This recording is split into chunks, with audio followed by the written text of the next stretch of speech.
Halo teman-teman semua, kembali lagi bersama developer awam di sini. Untuk video kali ini kita akan lanjut untuk membuat pagination ya teman-teman ya, untuk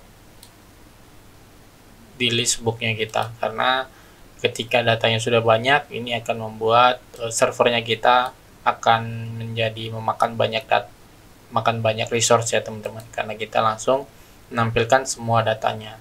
Nah, untuk mengatasi ini kita harus perlu pembuatan paginationnya. Oke, bagaimana caranya? Kita langsung saja. Oke. Nah, di sini di API-nya kita sebelumnya untuk get list. Nah, di paramnya kita tinggal tambahin aja. Nah, kita pertama itu pakai page. Page-nya itu ada di page berapa. Terus kita pakai per page. Contohnya nih, per page itu kita buat datanya ada berapa. Contohnya by default kita kasih tampilnya 2 gitu teman-teman ya. Oke, jadi pagination-nya kayak gini. Nah, untuk pembuatan pagination-nya itu seperti apa? Nah, di sini kita coba buka dokumentasi dari Laravel untuk pembuatan pagination.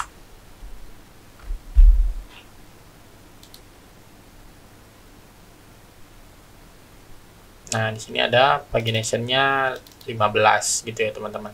Nah, sementara kan kita ingin membuat pagination itu per page-nya berapa gitu. Oke, nah di sini kita jangan lupa di sini teman-teman tambahin request, $request. Nah, di booknya nih, sini kita kasih $page sama dengan $request page. Nah, by default kita kasih 1 aja ya, dia page-nya page yang pertama gitu. Dan sini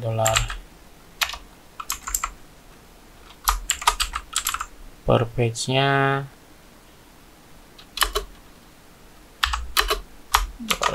$request page. By default kita kasih 10.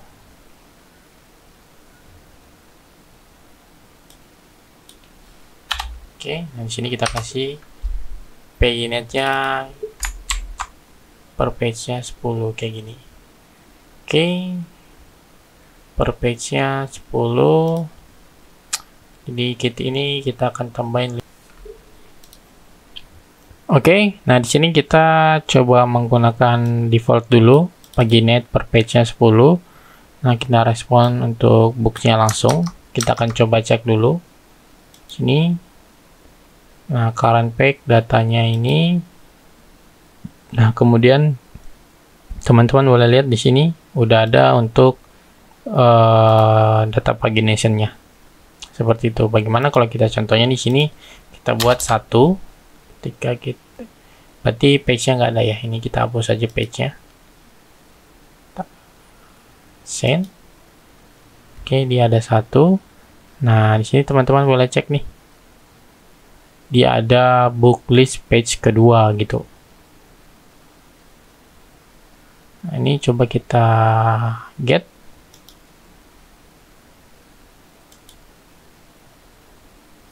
Harusnya nggak bisa ya.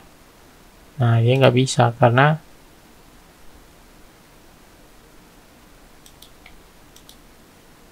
oh iya, salah.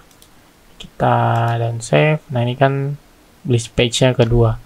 Nah, tapi kan kita untuk nge-get ini kan kita perlu ini ya, di atas ini. Kalau page, coba sini kita page kedua. Coba kita send. Nah, teman-teman boleh lihat nih.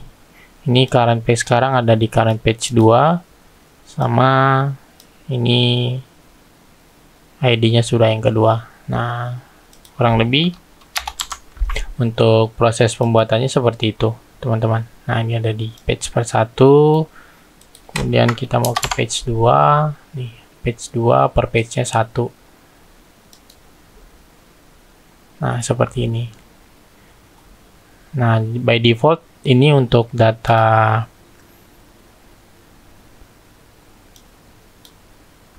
pagination-nya yang akan digunakan untuk front end, semua datanya sudah tersedia ya teman-teman ya. Nah contohnya teman-teman masih bingung untuk proses pembuatannya jika seperti ini, karena page ini nggak masuk ke dalam ini ya. Ini karena ini harusnya sudah nggak ada ya, yang ini nggak ada. Jadi karena by default ini udah ada page, kan harusnya kayak gini ya.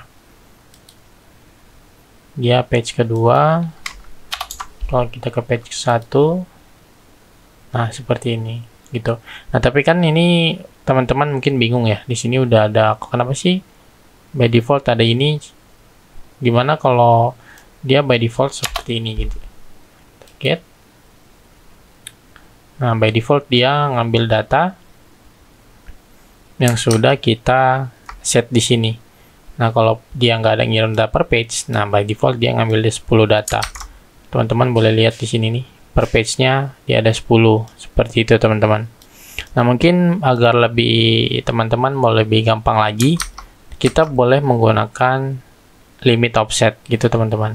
Jadi limit offset ini mungkin lebih gampang teman-teman cara teman-teman mengambil datanya gitu. Cuman kalau kita nggak pakai limit offset ini, kita akan coba dulu ya. Kita akan coba ini, kita komen. Nah di sini kita tadi yang page-nya kita tambahin ya. Kita kasih, kita copy.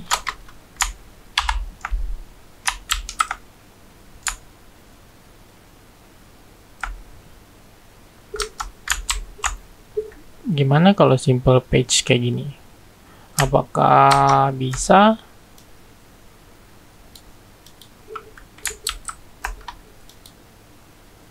Oh, simple page bisa teman-teman. Tapi dia nggak, simple page itu berarti dia nggak menggunakan ini ya. Dia nggak ada, dia itu nggak ada linknya sama kayak tadi. Ini contohnya kita kasih ini, nah dia nggak ada kayak gini. Oke, nah jadi kita cukup menggunakan bagiannya seperti ini, atau mau ingin menggunakan seperti yang tadi,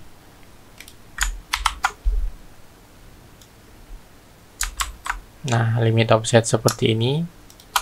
Nah kalau limit offset seperti ini berarti kita DB table-nya books, offsetnya berapa? Offset ini itu per page apa?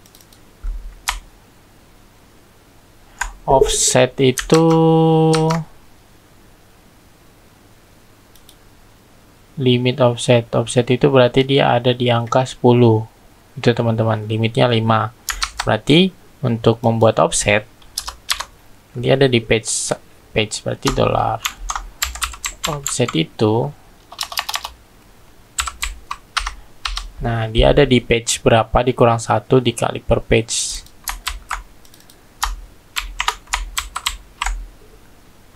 Limit itu limitnya per page. Dia ada dolar seperti ini. Coba kita get per page-nya ada 1. Oh, dpdb not found. Ini kita belum import, kita pakai ini aja. Nah oke, dia berhasil. Nah contohnya kita pakai page kedua, harusnya di sini ID 2 ya teman-teman ya.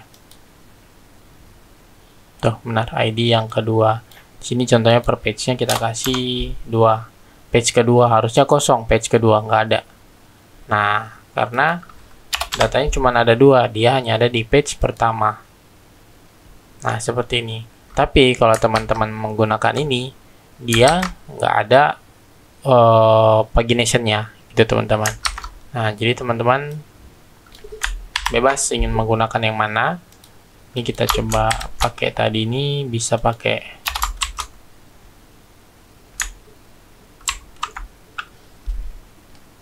sini, teman-teman bisa pakai pakai simple pagination, terus ini paginate seperti ini, atau pakai yang atas, yang bawah. Nah, teman-teman boleh pilih. Nah, kalau ingin teman-teman pengen ngasih data yang lengkap gitu ya teman-teman ya, ingin buat data lengkap dengan pagination-nya, teman-teman saya saranin pakai ini aja nih. Nah, kalau kita lihat di sini nih, datanya lengkap ya, dia ada di current page. Hari ini dia di current page berapa, kemudian ini data yang ditampilkan. Nah, dari sisi front end dia tinggal ngambil ini aja, from-nya udah ada, last page-nya udah ada gitu. Nah, ini link ini untuk tanda panahnya, itu biasanya bentuknya kalau kita lihat ya, kita coba lihat sini, kita kasih contohnya data table aja deh. Nah, biasanya kan ini nih 1 2 3 4 5 6. Nah, itulah gunanya ini. Ini previous, ini next. Seperti ini dia ada di sini sama ada di sini. Nah, kemudian ini labelnya 1, berarti dia cuma ada nomor 1 gitu. Nomor 1 karena ada cuma 1 page. Coba kita kasih ini 1, berarti nanti dia ada 2 page gitu. Kita send. Nah, kan ini ada 1, ada 2. Active ini true, berarti by default dia akan tampil kayak gini. Nah, dia ditandain di sini. Kalau false berarti dia ini. Nah, seandainya kita kasih dia di page kedua, nanti yang aktif itu ada di 2, yang 1 itu false gitu teman-teman. Nah, jadi biar dari sisi front end itu lebih gampang untuk proses identifikasi datanya gitu. Terus nah, dia ada di angka 2 kayak gitu teman-teman. Nah, oke. Nah, kurang lebih untuk penggunaan pagination-nya kita seperti itu. Teman-teman boleh bebas menggunakan yang seperti apa yang menurut teman-teman gampang untuk digunakan. Oke teman-teman, sampai di sini dulu video kita. Nah, di video selanjutnya kita akan bahas untuk cara membuat update API untuk update-nya kita. Oke, sampai jumpa di video selanjutnya. Jangan lupa like, comment, dan subscribe channel ini. Share juga video ini jika menurut teman-teman video ini bermanfaat. Oke, sampai jumpa di video selanjutnya. Salam developer.